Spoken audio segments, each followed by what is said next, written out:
It's the bird emergency where we talk about critically endangered birds, threatened birds, vulnerable birds, and the people who go to great lengths to do their best to make sure that they hang. I'm Grant Williams. I'm your host.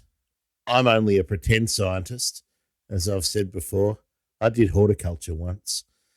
But today we're talking to the Research and Conservation Director of the Philippine Eagle Foundation, Mr. Jayson Ibanez. Did I get that right, Jayson? Yeah, perfect. Grant, hello, good day, and thanks for inviting me over. That's a pleasure. And I now know, after speaking to you for a few minutes, why you got the g'day so right, because you did a good part of was it your doctoral work or your master's work in Darwin? That's right. It's a doctorate, PhD in natural resource management. Yeah. Let's go there first before we talk about the origins of the foundation and why it's necessary. How did you end up studying in Australia, and what was your research focused on here? Yeah, so I'm a biologist by training. I took my bachelor's and master's in biology here in the Philippines. And then after doing work for over a decade with the Eagles, I thought, I think it's also important that I study the social science side of conservation work. So there was this opportunity. There's this scholarship offered by the Australian government. It's called Australian Leadership Award. And I was looking at the program and the support, and I liked it. So I applied for this scholarship. And this was all part of the plan, really, to put more people aspect into the conservation work that we do. And I was very much interested on indigenous people's engagement in conservation. If I may share, more than 70% of the remaining forest habitats in the Philippines are basically within the ancestral lands or ancestral domains, as they are called in the Philippines, of indigenous peoples. And after doing nest surveys, after doing research, we always work and get in touch with indigenous people. So I thought maybe a PhD on natural resource management with indigenous peoples would be very useful for a program. And so I was very successful. I applied for that scholarship, and I chose Charles Darwin University in Darwin, Northern Territory. I can say that's perhaps the center of Aboriginal territories in Australia. And so I did my 4-year PhD program. 3 years of it is in Darwin, doing the coursework, doing the thesis, and of course, also visiting some of the Aboriginal lands and looking at how the Australian government is doing conservation work with the traditional owners of Aboriginal land. I focused on integration or merge scientific knowledge with indigenous knowledge as my thesis topic. So it's basically about how best do we work with indigenous peoples and then do fair conservation projects with them, and then them benefiting mostly from this conservation work. And yeah, I graduated in 2015, and that began what we have been calling in our program in the foundation as our culture-based conservation program, which is basically a meaningful and fair conservation partnership that brings tangible conservation results for Philippine eagles, but also improves the lives of indigenous peoples. And I'm really very fortunate and happy to have done that PhD program in Australia.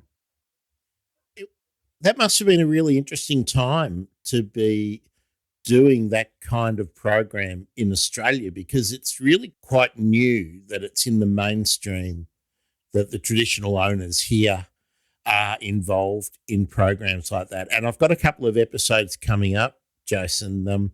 One on the golden-shouldered parrot, where some pastoralists have been working very closely with the traditional owners in Cape York in far north Queensland to try and preserve what's left of one of the populations of that parrot, which is really rare and has had a whole lot of trapping as a pressure on the population as well as habitat clearing. But going back to indigenous burning practices has been a key there. And then on the other side of the country, but still in the tropical north, we've got the Gordian finch has been working on a program with Worldwide Fund for Nature, WWF. So it's really great that's being integrated here.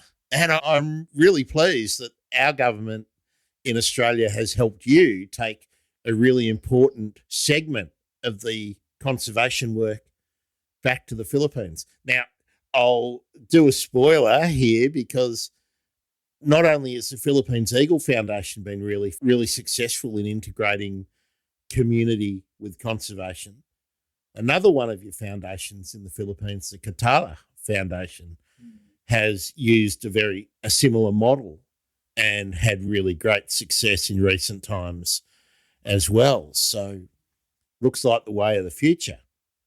So tell us about the Philippines eagle. Most people my age are probably aware of it as the monkey-eating eagle. That's how it used to be in books when I was young. But it's an iconic bird in the Philippines.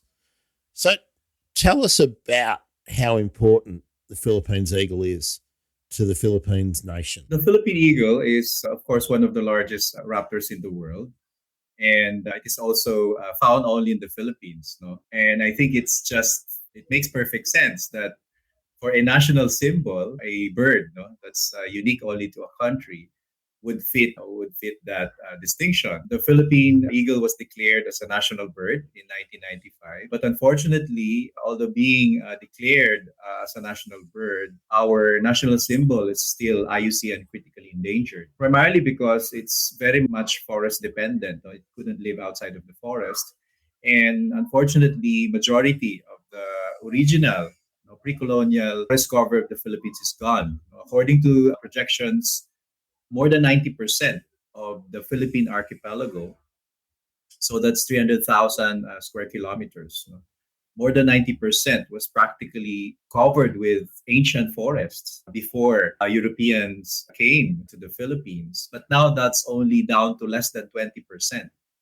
And what's really sad about the Philippine eagle is that it's only found in four major islands of the country. So we have the title of having a lot of islands, 7,000, over 7,000 islands, but the Philippine eagle is found only on four of its largest islands, and that's namely Luzon, Leyte, Samar, and Mindanao. And we think that more than 50% of the 400 pairs that's left. Now, we think that there are no more than 400 Philippine eagle pairs left in the country. 50% of that is found on Mindinao Island, where the Philippine Eagle Foundation is based. No? As of now, the foundation is monitoring. We know of 39 occupied nesting sites across Mindanao, but the estimate is there could be 200 pairs, more or less. So, what are the threats? No, it's basically shooting, hunting. We've tagged Philippine eagles in the wild, and based on our statistics, 6 out of 10 birds that we've tagged are actually shot and killed. And then some of them are still trapped using native snares. Think about that: deforestation and then mortalities. And we think it's really high mortality rates due to shooting and hunting. And being slow in reproduction, it maintains a big territory, more than 7,000 hectares. So this biological requirement pushes the Philippine eagle to the brink of extinction. Why are they hunted? Sadly, some Filipinos still see a large bird as a food source. Okay, that's one. They're being hunted as source of food. Second is these Philippine eagles occasionally feed on domestic animals. They prey on monkeys in the wild. That's why they're originally called, but then that was changed by President Ferdinand Marcos in Ramos. 1975. Oh, Marcos changed the name, did he? Yeah, it was Marcos who changed the name from monkey-eating eagle to Philippine eagle based on the information that he got from Dr. Bob Kennedy and his team, an American biologist who pioneered research on Philippine eagles, to Philippine eagle. And then it was Fidel Ramos who actually declared it as a national bird. So again, first is shooting and shooting. It's a source of food. Second, trapping and shooting because they're feeding on domestic animals. Still, farmers see them as pests of domestic animals, mainly poor farmers who you could understand that they value their livestock more over Philippine eagles. And then, of course, there's still this hunting culture in the uplands, where at the sight of a big bird, it just makes them feel excited shooting down a big trophy. I saw in some of the literature when I was researching, Jason, that birds were being shot, and if they weren't killed or if they were being trapped, they were being sold. But they were being sold for as little as like 4,000, 5,000 pesos. That seems ridiculous because I'm sure if there still exists a black market for the birds, there must be hundreds of thousands, I would have thought, that crazy collectors would be paying. Now, I don't say that to encourage that activity, Right. but I say that to illustrate how little money it takes in a Western context to make a lot of money, a lot of difference to the people who could be protecting rather than hunting the eagles. Yeah, So, you're perfectly right. Yeah. so how do you enlist the local populations to assist in the conservation efforts? Yeah, that's a very valid observation, Grant. Just to give an example, during the pandemic, we had two cases of Philippine eagles that were trapped. And one was sold for 8,000 pesos. That's basically very small, no, if you That's compare it with the US rates. No? that's 200 Australian dollars approximately.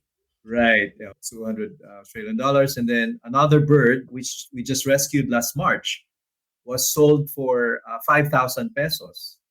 And in both instances, it was actually concerned citizens, no? Concerned citizens who spared the bird from getting cooked by the captor. So they paid this amount to get the bird and then voluntarily over the bird to us for rehabilitation and release. And so we're really very happy that there are concerned citizens who knows about this program, and they were willing to shell in money just to spare the bird from a wasteful death.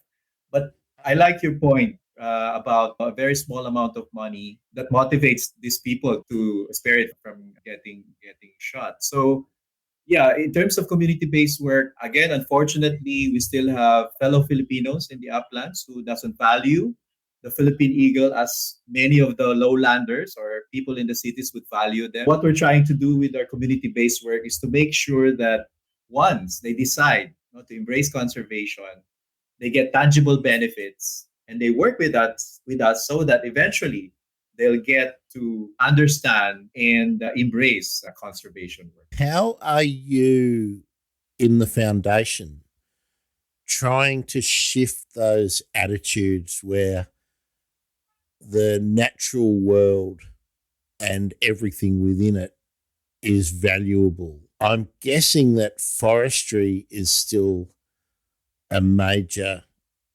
source of income in these forested areas. How do you turn around that mindset where the timber has value as a log, but it doesn't have value as a standing living tree? Right. Yeah, it's basically partnerships, genuine partnerships coupled with what we've been calling right mix of incentives as well as education and law enforcement. Let me also add that in our community conservation work, we practically focus on Philippine eagle nesting sites. No?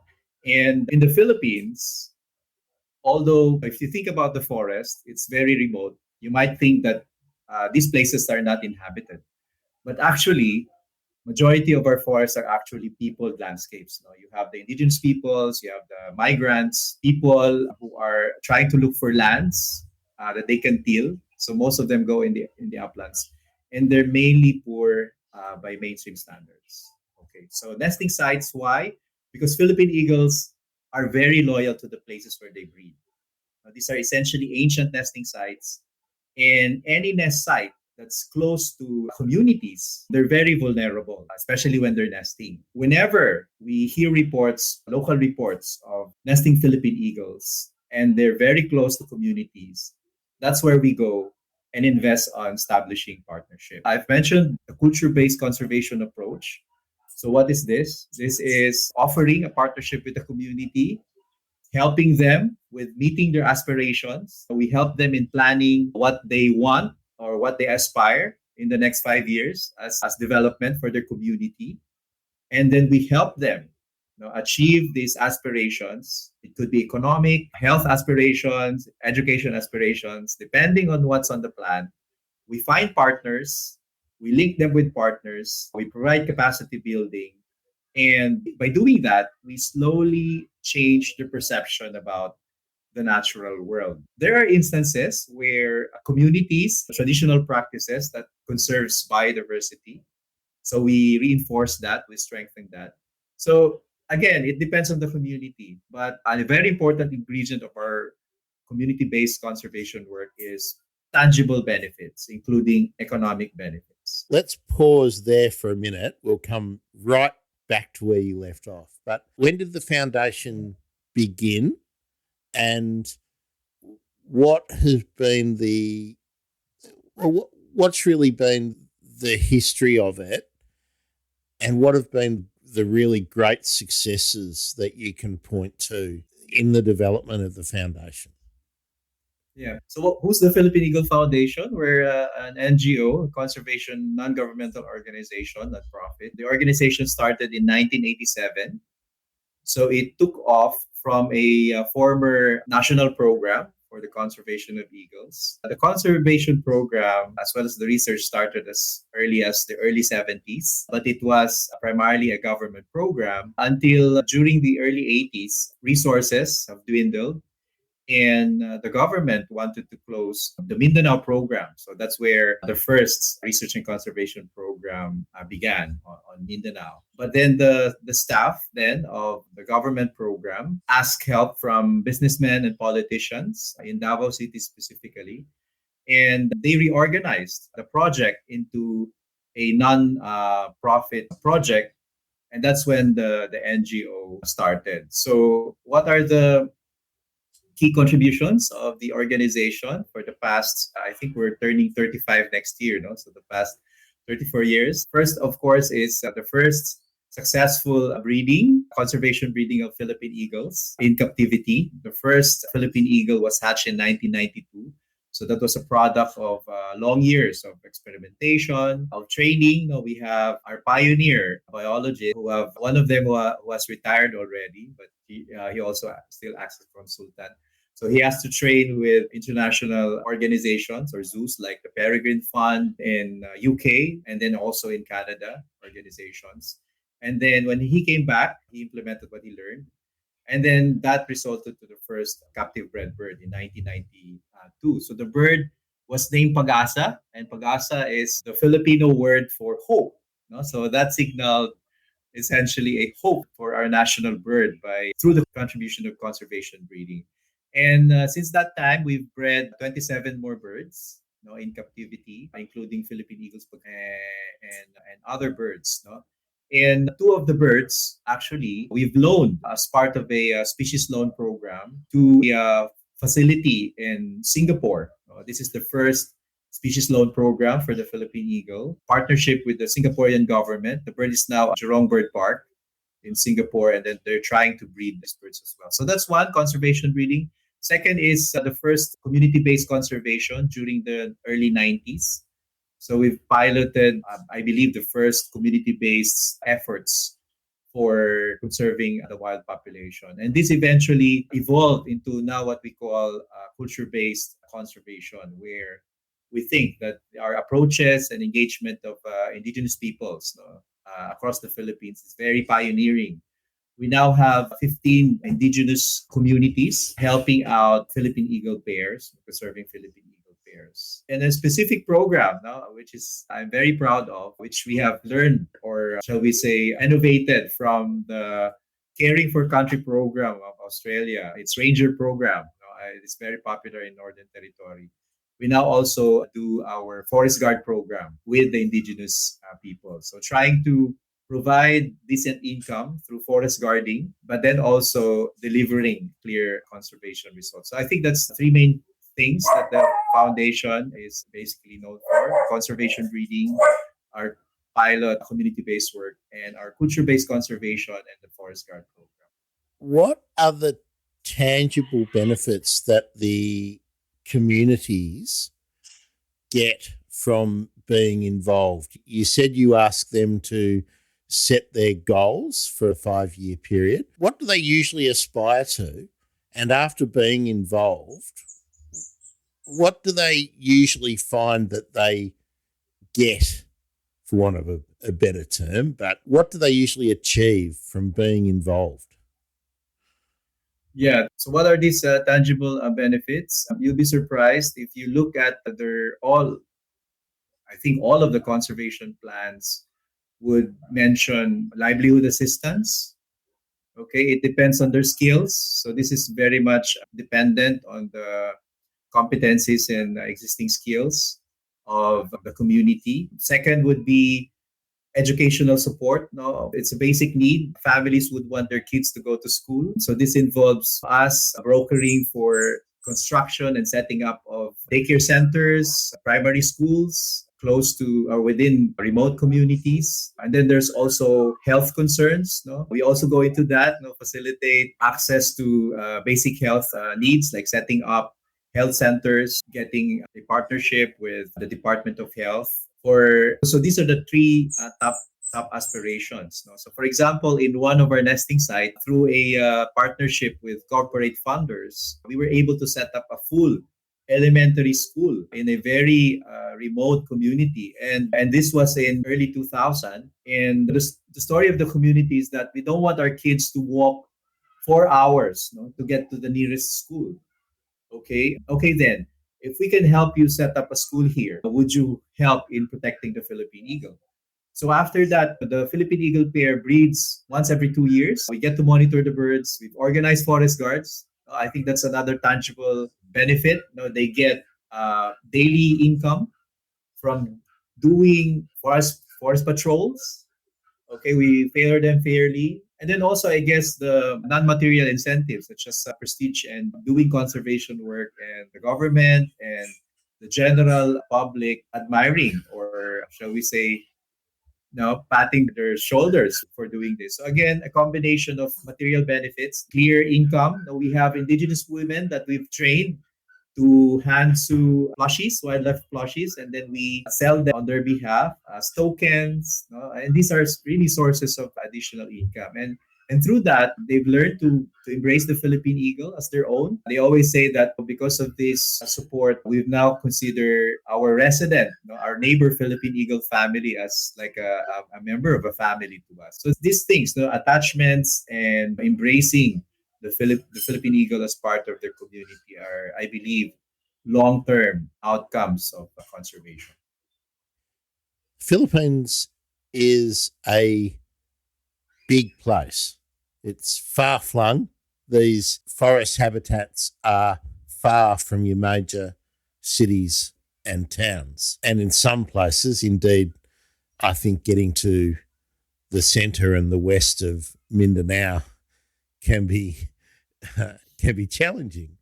So I'm wondering, now that you have these monitoring systems in place for established nests and the communities being involved, how are up and coming biologists, ecologists who are studying in the Philippines, are they wanting to continue their education, their research work, working in those forests, which are becoming harder and harder to find in the Philippines? Are you well plugged into the existing academic framework now? Yeah, I have to admit that we still have very few field biologists or field researchers. That's one of the, shall we say, challenges. So, Can I ask you, Jayson, Can I ask you, is that because there are not the students wanting to come and be involved? Or is it just that the logistics of doing it are really difficult? I think it's also about the priorities of the families of these biologists. No? In terms of logistics, there are very few opportunities. I think I could start with that. Very opportunities for few opportunities and resources for supporting field biologists. Like, for example, the Philippine Eagle Foundation, we have a volunteer program, we have internship programs, but we can only accommodate few biologists. But also on top of that, I think in the Philippines in general, conservation biology or the work of a field biologist is not seen as something that's really brings you a good life, so to speak. I'm also a professor in a local university, and I can say that maybe two-thirds of my students, biology students, would go to medicine. And this is basically pushed by their parents as well. As you well know, in the Philippines, parents have a very big influence on the career decisions of their kids. No? But yeah, of course, safety also is a consideration. Not all of the forests of Mindanao specifically is safe for biologists. Yeah, I think the field of conservation is still relatively. And I could also add that the current situation of the pandemic is not also helping in terms of engaging more researchers in the field, because even us, no, that's one of our challenges now.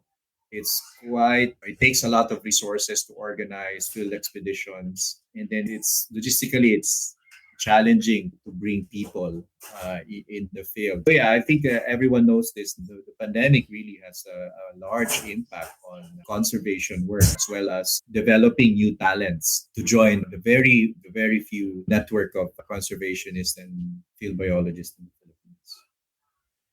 And well know here in Australia, that's not a uniquely Philippines problem. I think that working in the conservation, any of the allied sciences for conservation, is a very difficult way to earn a living because it's not highly valued and there is not a high payoff. You can be the best conservation biologist in the country and you'll never get as rich as most people don't aspire to be rich in this field, do they? But you certainly are not going to be treated the same way as a medical researcher or a software technician. It's just not seen to be that valuable. And that is one of the challenges for all of us who are interested, is to just keep raising the profile.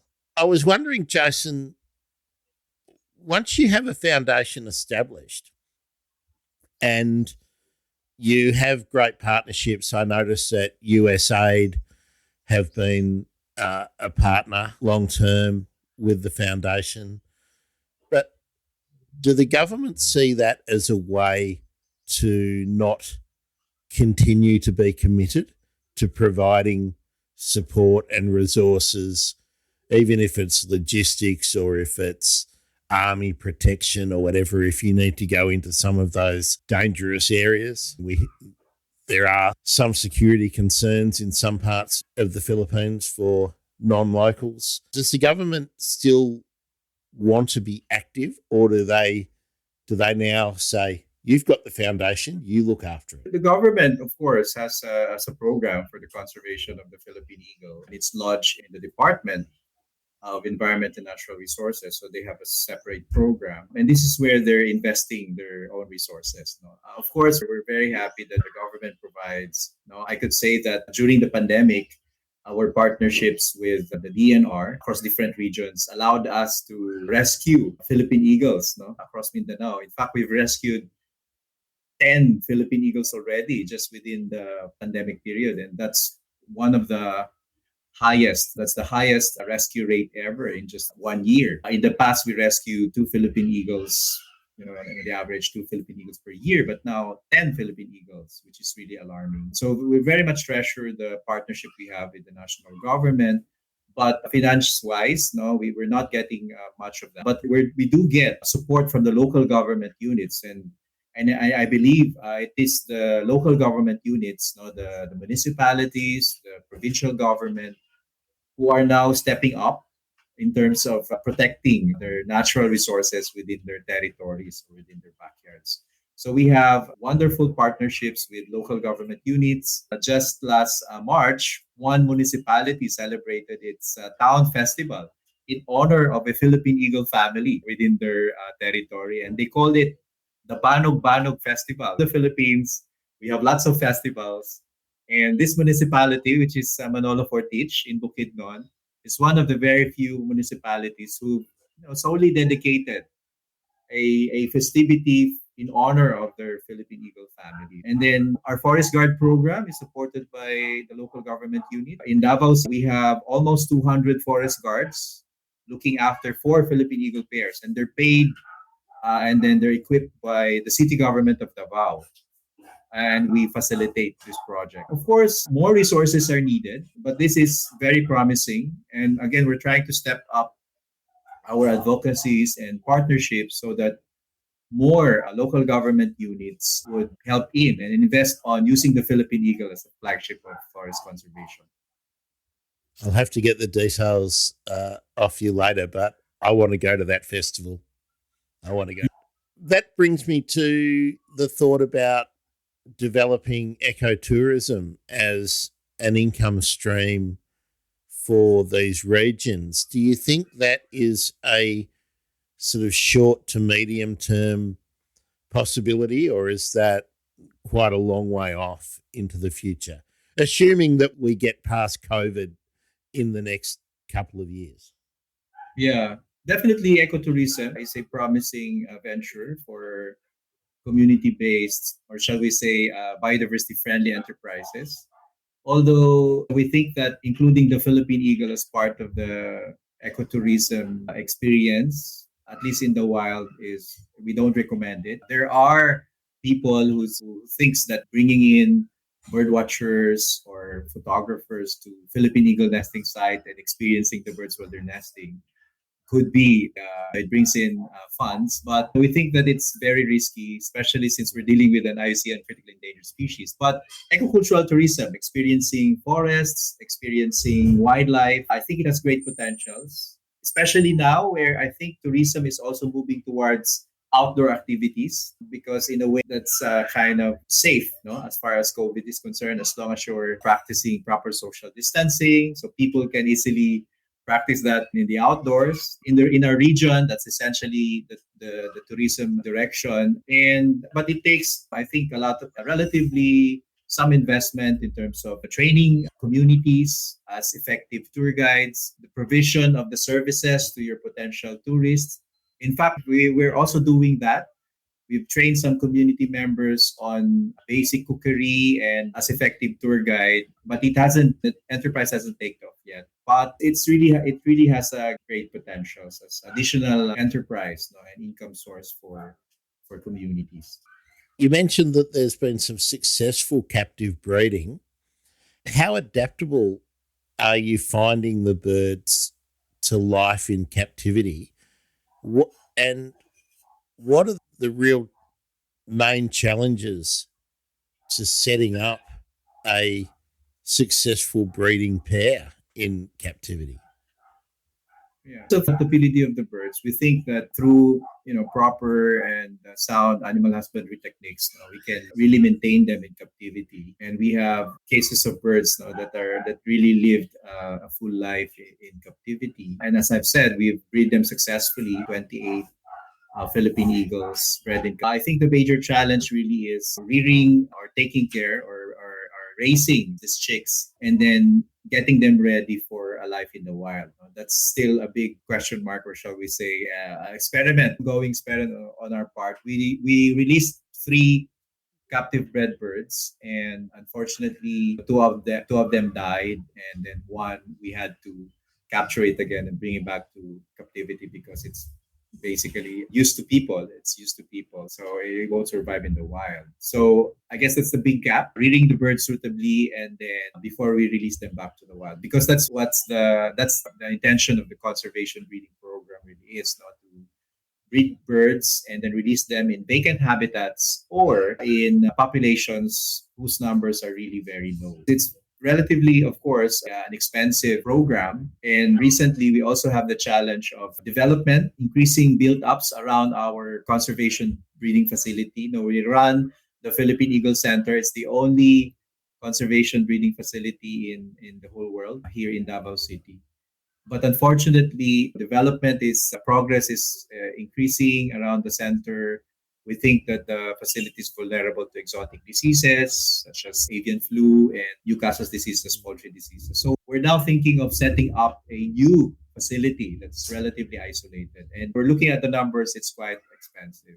But for the meantime, we think that the wild population has a fighting chance. So that's why most of our funds are really intended to protect what's left of the wild population and also prevent more hunting and shooting. And a very promising initiative that we're looking at is what we call conservation translocation. And that is capturing these young birds in the wild, sparing them from mortalities, and then translocating them or transferring them to protected places that are vacant or whose Philippine eagle populations have dwindled. So that's another exciting aspect of our ongoing conservation.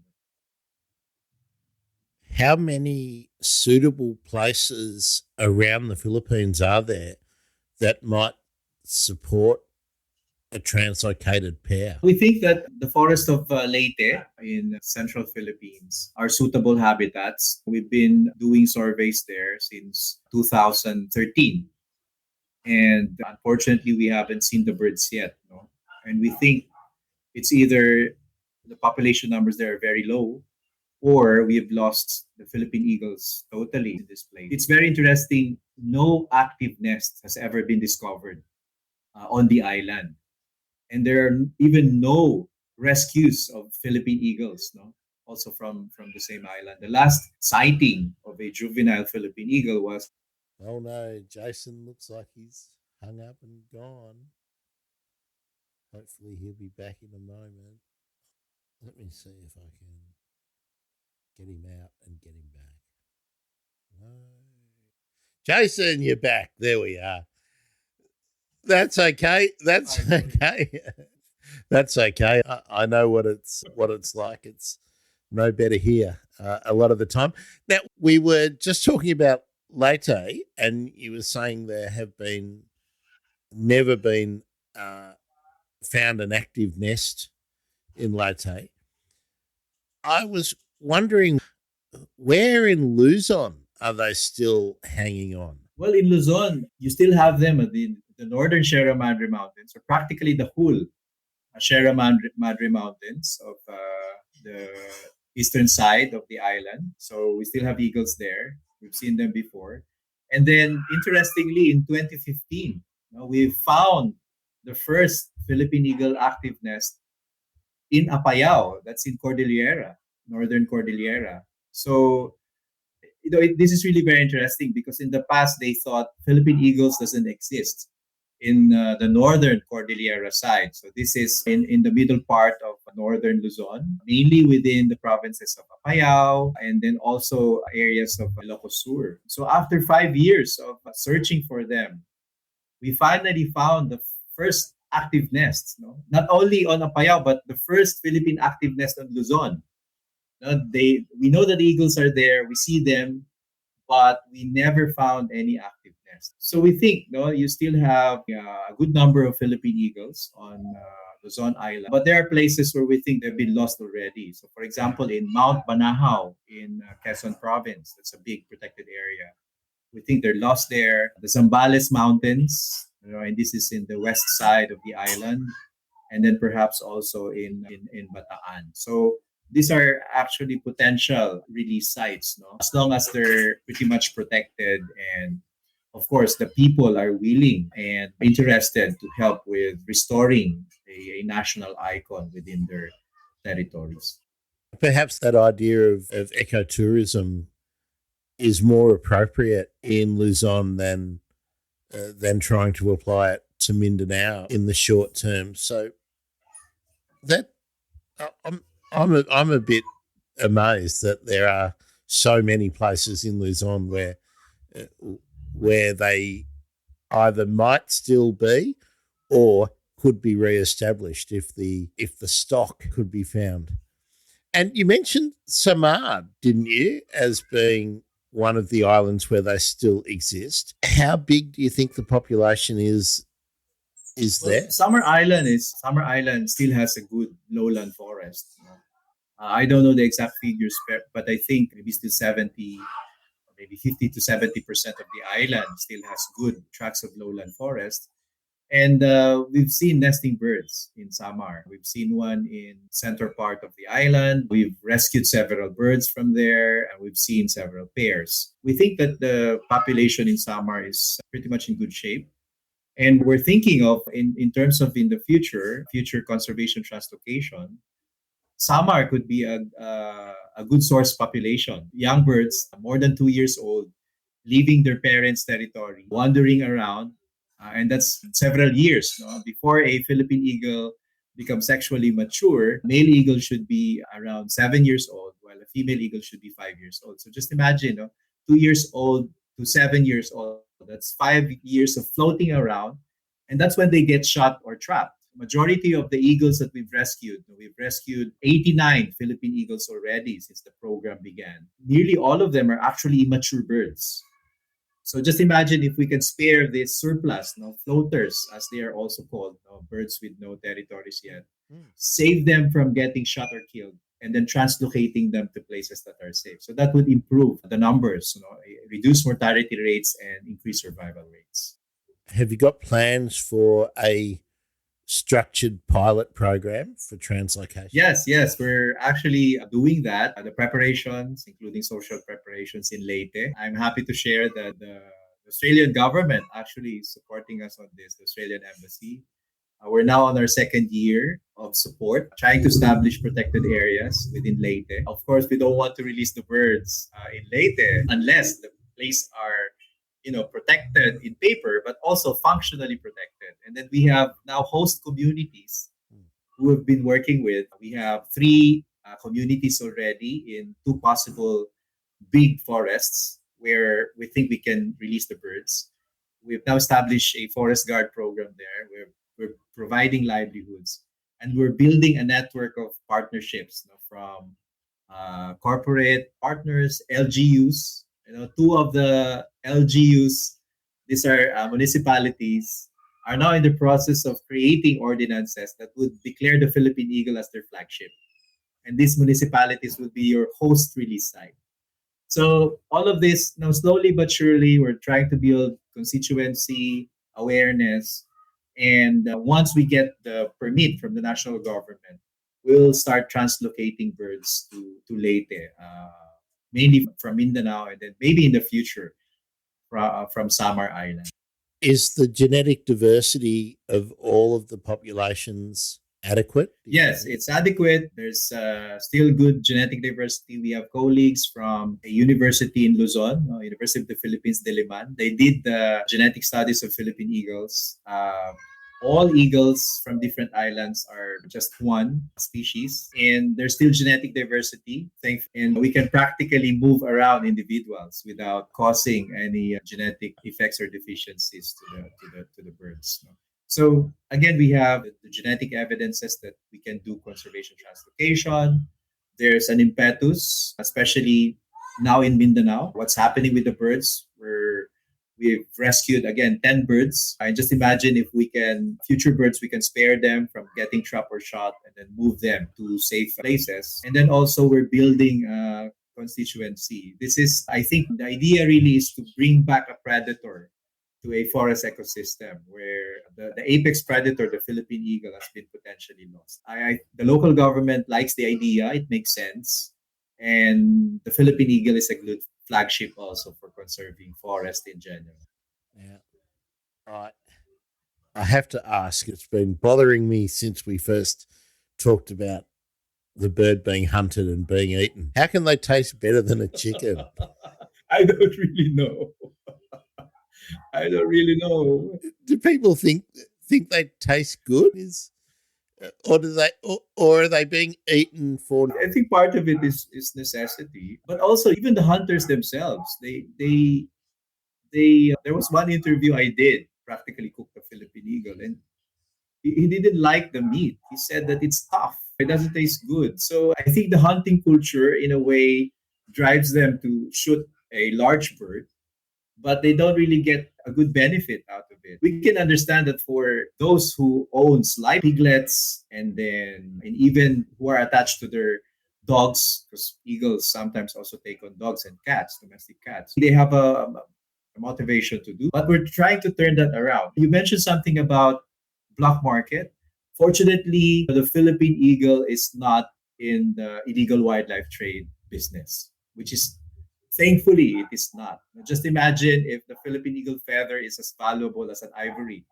No, the Philippine eagle would be extinct, I'm sure. So it's basically hunting due to necessity or to in retaliation to other animals getting predated. And this behavior can be reversed. No, we really believe that this can be.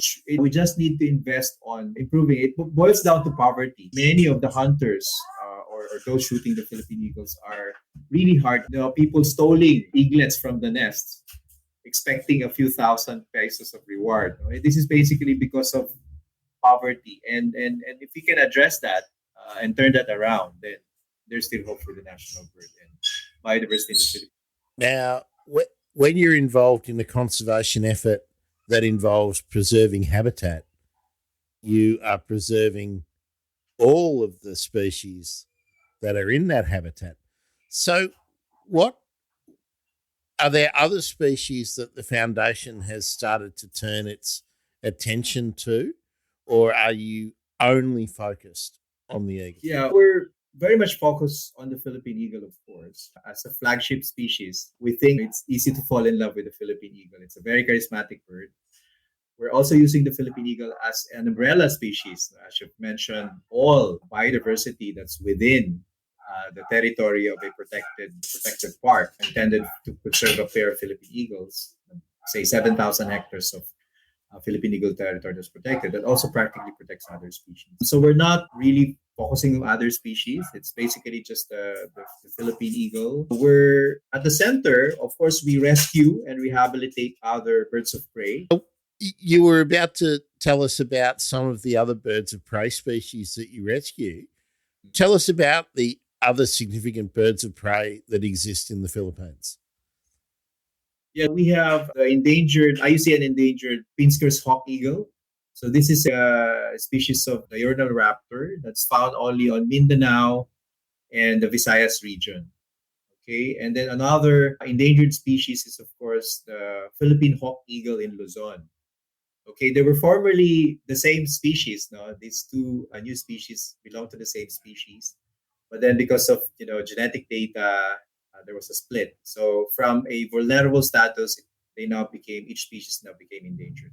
So we're also doing rescues and releases of these eagles. So what we're doing essentially is whenever we go out to do community-based work, it's basically also a work for conserving other biodiversity using the Philippine eagle as flagship.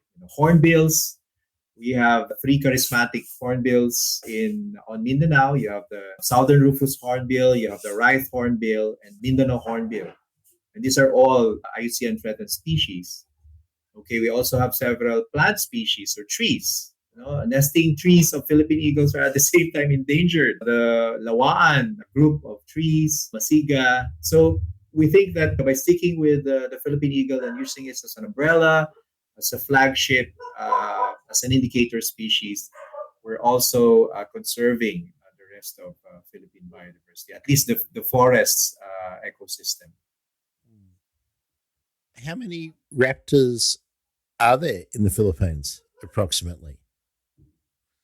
Yeah, I think we have more or less than 40, 36 to be exact, raptor species. Diurnal raptors, and that includes, of course, your falcons as well. We have the white-bellied sea eagle. We have, of course, the migratory gray-faced buzzard. We have several migratory species. We have some other, like the Philippine serpent eagle. That's an Yes. endemic species as well. We have the Philippine small falcon. And whenever we go out to do surveys, we also take note of this species. Rufous-bellied eagle. We have crested goshawk. What else? And others. Does the peregrine exist in the Philippines? Yeah, we have two subspecies. One is a resident subspecies, and the other is migratory. Yeah, you can even see them in the cities. No? They're sitting on high-rise towers, mobile towers. So it's becoming a good a novelty to people in the urban areas, especially since bird watching is becoming popular lately. Oh, that's good to know because I haven't been to the Philippines now since late 2016, I think, early 2017. And I would say to people, I want to go bird watching. I want to go bird watching. And everybody thought that I was kooky.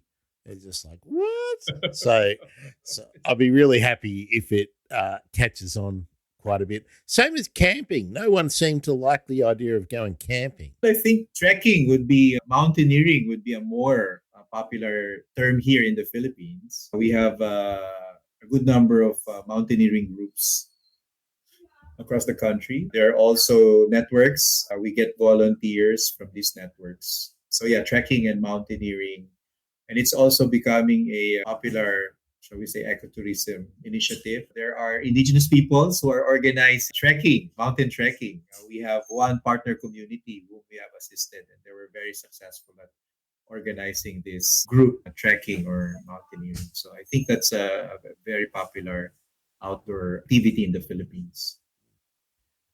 Now, I've only got a couple more eagle questions. One is, how big does an aviary need to be for you to house a pair that you might be breeding from, trying to breed from? Yeah, for a pair of Philippine eagles, I think the largest aviary would be as tall as a coconut tree. So maybe that's like maybe more than 10 meters, maybe. I don't know the exact dimensions, no, but we do have domes that are as high as a coconut tree, and it needs to be big, spacious. Maybe in terms of the width, it could be, shall we say, maybe 10 meters in terms of width. Because before you introduce a Philippine eagle pair, you need to, or the individuals together, you need to put a You need to barrier do, to put a barrier between them and make sure that they're really compatible, yeah. because otherwise the very dominant and aggressive female can potentially kill the smaller and more submissive male, no? So a female Philippine eagle could be between 6 to 7 kilos, while a smaller male could be 4 to 5 kilos. So we had cases before where a female eagle actually killed a male eagle when they were introduced outright in the cage. But we do have smaller cages for our printed birds. So when you say imprinted, these are birds who are raised and trained to have humans as their surrogate partners. So they're in smaller cages, holding cages, where our animal keepers can work with them comfortably. So the surrogate mate or animal keeper would go inside a male eagle's cage and then bring sprigs, bring branches. This is during the breeding season. Put branches on the platform. And then this male eagle would in turn fly around with that branch. It's as if offering a twig or a branch to the surrogate pair, and then that would entice it to eventually land on the shoulder of the animal keeper and then copulate. And then, of course, the surrogate partner would catch the semen and then put it in a syringe, and that would be used for cooperative artificial insemination. The cage needs to be small so that they can work. The animal keepers can work comfortably with the animals. So we're doing both cooperative artificial insemination and natural pairing. Our facility in Davao City. With the artificial insemination, Jason, is it one? Have you got the technique down so that it's quite a successful way of producing eggs? And are you are you able to take eggs from a pair that are imprinted and be able to put them into a nest where they can be raised by eagles that are not imprinted? Yeah, for the cooperative artificial insemination, I believe we're quite successful at it. We've bred birds. Out of the 28 birds, there's Pagasa and then Pagkaisa.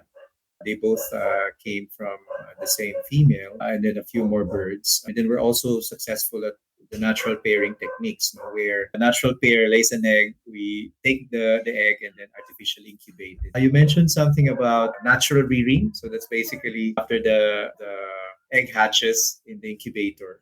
We opt to artificially incubate the eggs to prevent accident loss of these eggs. But there's also a possibility that the chick, or the once the egg hatches and we're sure that it's healthy, you can reintroduce it back to the parents, so they would take care of it, and that would of course avoid malimprinting.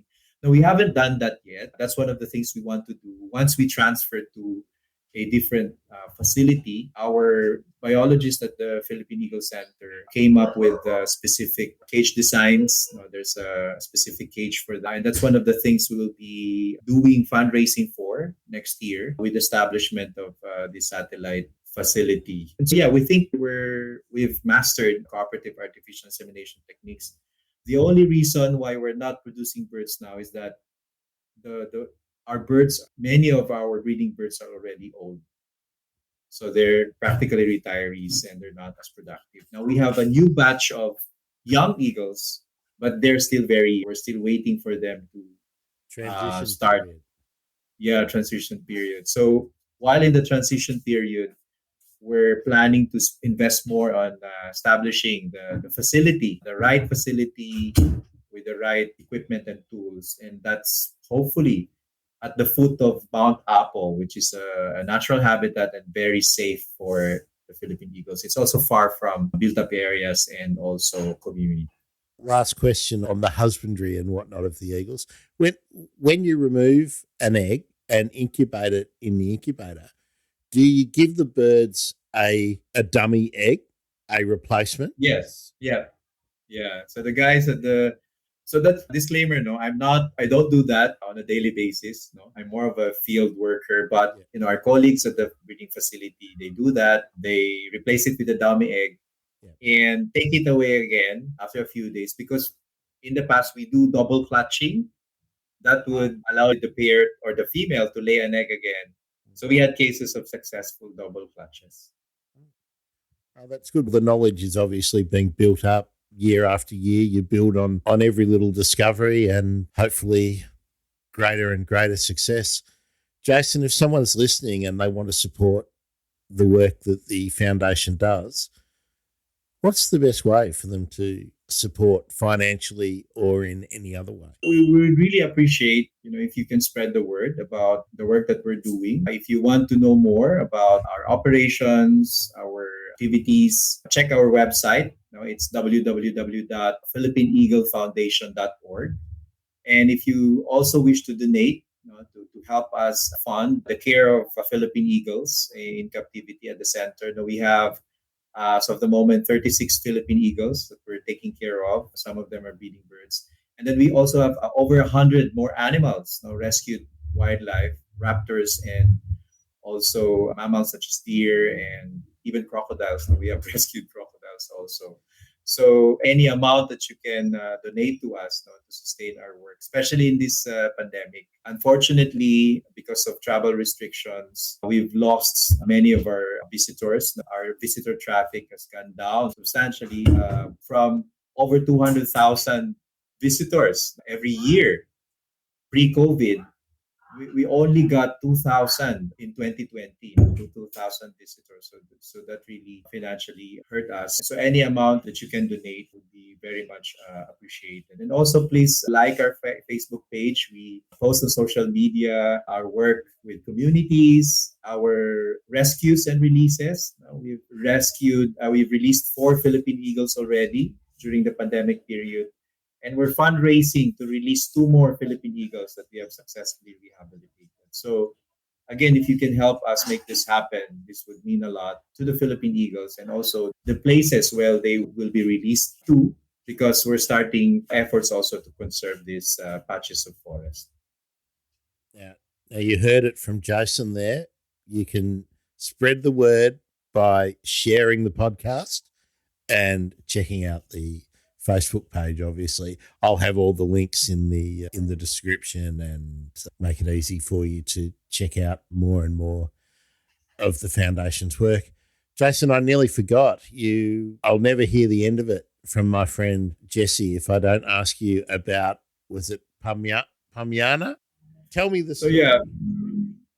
so Philippine Eagle Pamana is a rescued bird from northern Mindanao. He was rescued as a very young eagle, barely 2 years old, and we were successful at rehabilitating the bird. And then we released the bird in a protected area in 2015. So the name Pamana means heritage or a gift. But unfortunately, after 2 months of monitoring of life in the wild, the bird was shot, by a hunter living at the peripheries of this protected area, which is really very sad. We've done a lot of education campaigns, but I think that's the reality of having hunting within even protected areas. No, only a single person who has this his hunting culture in him, undoing the many years of rehabilitation and education work that we did. But that's also an eye opener on how to work effectively with communities. We've learned a lot of lessons from that release. But again, we're trying our best not to spare other eagles from having the same experience. And so that's a sad story, but I can assure you that experience also resulted to some modifications and improvement in the way we do community-based conservation. Not all hope is lost with the passing of Pamana. You learn every time you learn something new. Jayson, I have to apologize for the listeners. I'm going to make a visual reference. Behind you, is that a Philippine cockatoo in that picture? No, it's actually a white-bellied sea eagle. All I Yeah. can see is the white. So I wondered whether you just had the iconic endangered birds of the Philippines in your house. Now we're going to move on to a bit of the fun stuff, Jayson. Um, when you're out doing field work, what field guide do you use in the Philippines? Field guide. Oh, you mean the reference? Yeah, so you can tell Yeah.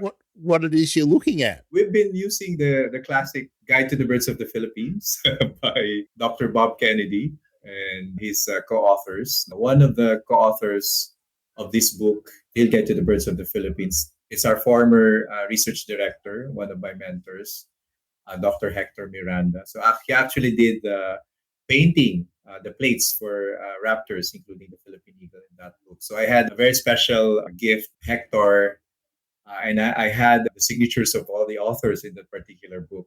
So there are new field guides out there. They've changed names of the birds. The English names have changed, even scientific names have changed. But for sentimental reasons, I still use this field guide. It's a book basically. It's not handy to bring in the field, but again, for sentimental reasons, I bring it with. And then we also had digital plates in my cell phone. So that's also a handy reference whenever I go out in the field. Now, I believe there's a new app for the birds of the Philippines. Are you using that one yet? I haven't used that yet. I should look into it. No, I haven't used that yet. But yeah, thanks for informing me. I should check that out. Indira recommends it. Oh yeah. So maybe Indira is one of the developers. Possibly. That's a reference to our friend Indira from the Philippines Cockatoo Foundation, Katala Foundation. You spent time in Northern Australia. Where else have you worked apart from your patch of the Philippines?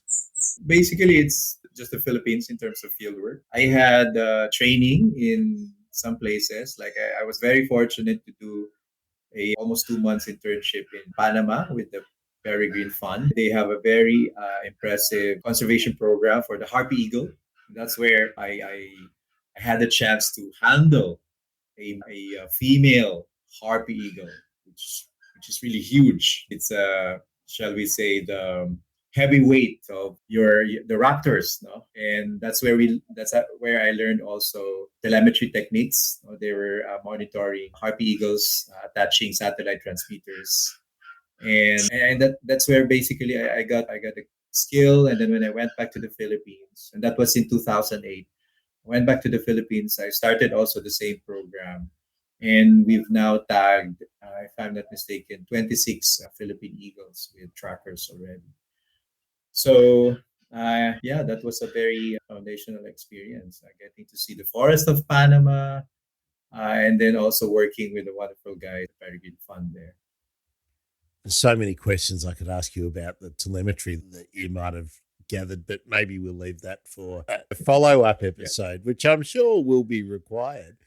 But Jayson, having been to Panama, having been to Australia, working in the Philippines, what's your favorite bird? Favorite bird? I think it's obvious. No, basically, it's the Philippine eagle. Like I fell in love with the bird as a young boy, seeing its photo in an old National Geographic magazine. I think that's where it all started. But if you would ask me, second bird I love, then that would be, of course, the Philippine trogon. No? The Philippine trogon is a very beautiful bird. They're endemic to the Philippines. The males are more colorful than the females. They have this melodious call. I just enjoy looking at Philippine trogons. So I think that's the two top birds that I love. You asked me about Philippine birds. Is the trogon widely distributed, or is it very difficult to see in the Philippines now? It's still widely distributed. If you're in a decent forest, in an old growth forest, and even secondary forest, you can see it. It has this very melodious call that you can actually mimic, using playbacks. So in a way that can lure the birds. So I can say that they're pretty much easy to see in the forests if you're in the forest interiors. Of course, if you're in the right place. They're not yet IUCN-wise, but yeah, they're really very beautiful birds.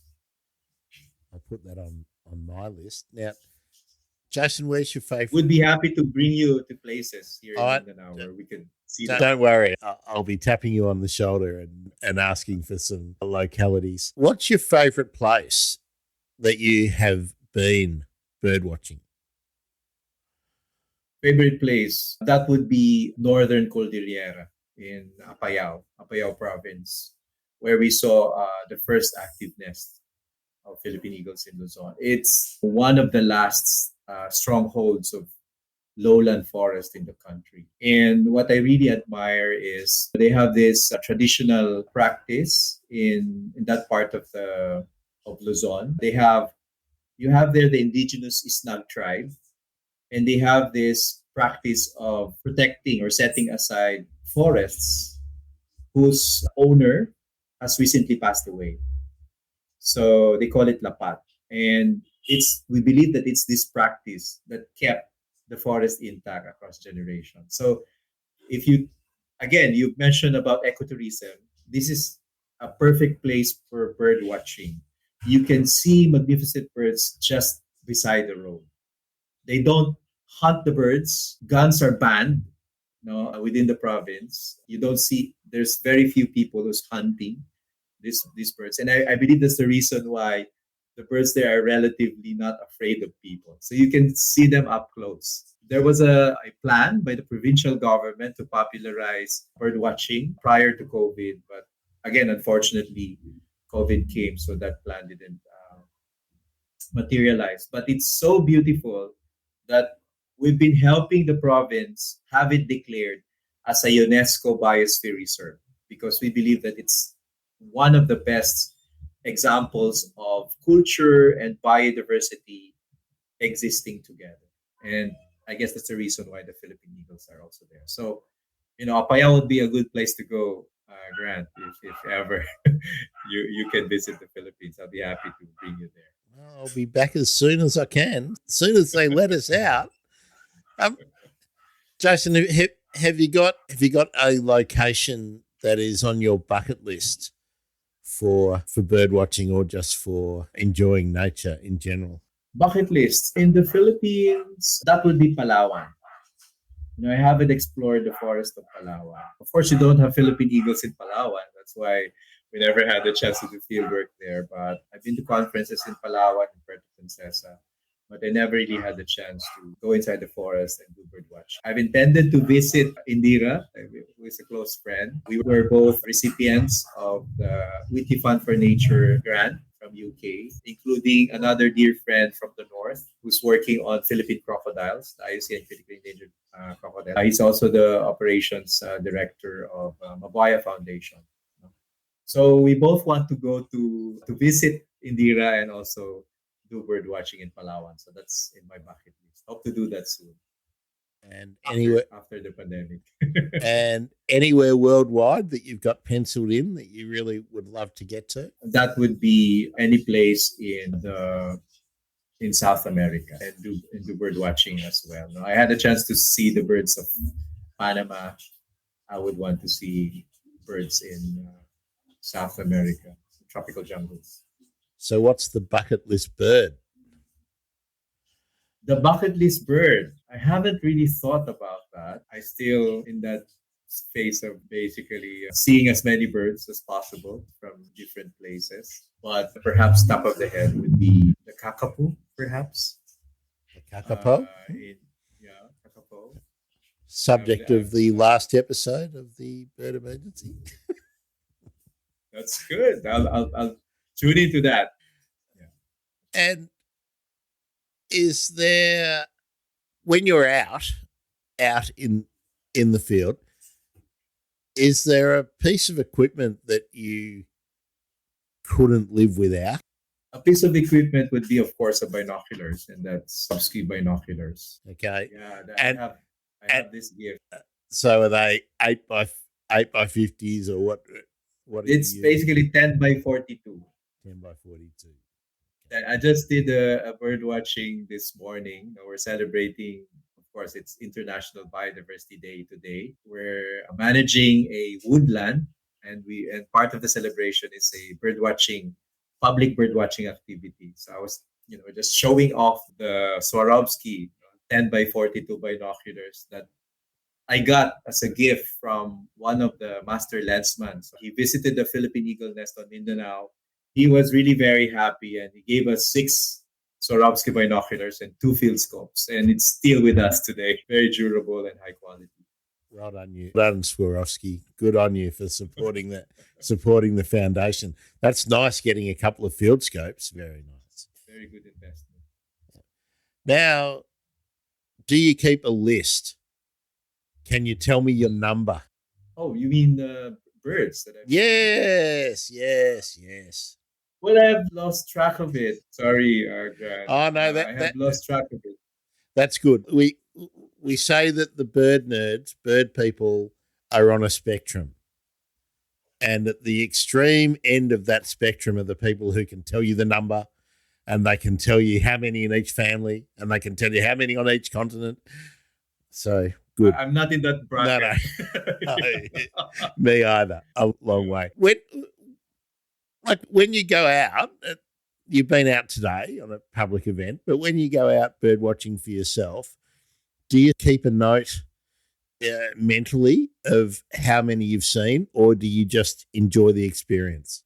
I could say that I'm more of the enjoy the experience type. I spend time with the birds and then admiring them. When I was still young, when I was still a young researcher, of course, I'm very much into listing the birds, both as part of the work and then also a personal pastime. But maybe if you're, I don't know, in my case, I just love enjoying the birds as I see them. And it's making these connections, shall we say, with these birds. When we went out this morning, I think because I was with a group of 15 tourists, shall we say. So we only had a very few numbers, just 20 birds. We've seen 20 birds. But of course, you're with newbies. But I did enjoy it. I did enjoy the bird watching initiative. So yeah, I think I'm more of the moment person, enjoying the birds as I see them. That's good to know. An immersive bird watcher, like myself. Oh yeah, that's the immersive immersive bird watcher. I like that very much. And maybe reflective bird watcher also. Actually, that leads me to a question that I don't usually ask, but have you noticed that the bird life generally in the Philippines is rapidly declining, or do you think it's fairly stable?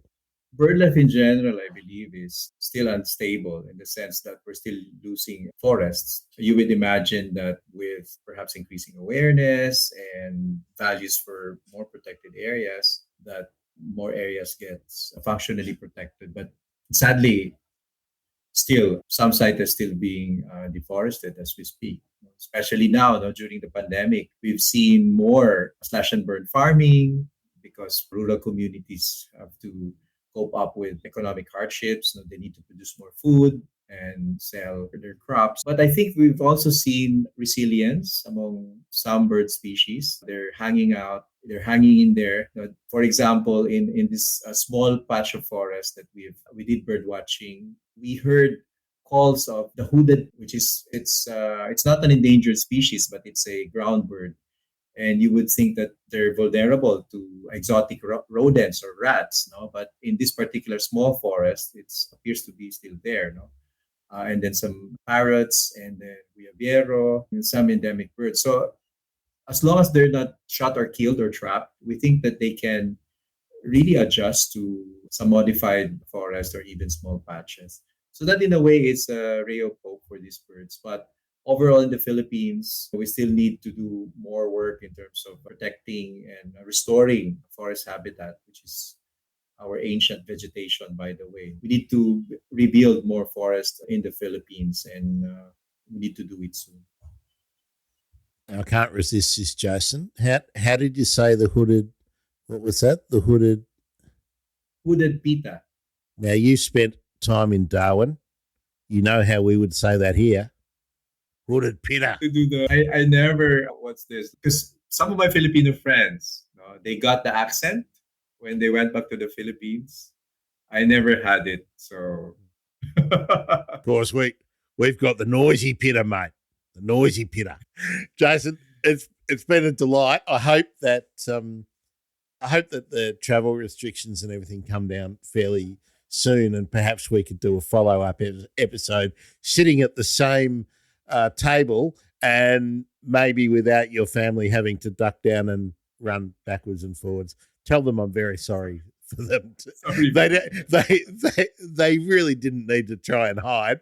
And something I've noticed about your place, because I speak to people in the Philippines often, where are the chickens? I haven't heard one rooster. In the subdivision, I think but we have fighting cocks. I was going to say, there's always a fighting cock. Someone's got a rooster in every.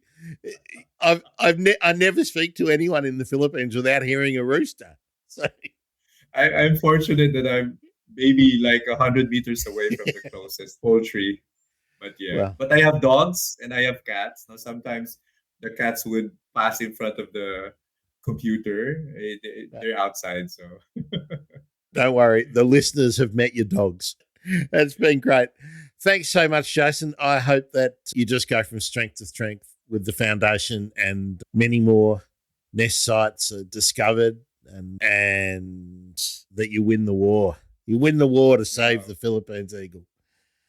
Thank you very much, Grant. This is really a pleasure. And of course, thanks for featuring our work in your podcast. And congratulations, and also cheers to more sessions. Thanks for doing the work. That's why I'm here, is to feature the work that you and people like you are doing. And I hope that your students, because you mentioned that you're teaching, you're a professor at the uni, I hope that heaps of people want to follow in your footsteps. Thanks for the kind words. Stay safe, Grant, and again, see you in flesh soon. I hope so. That's been the Bird Emergency. Thanks so much for listening.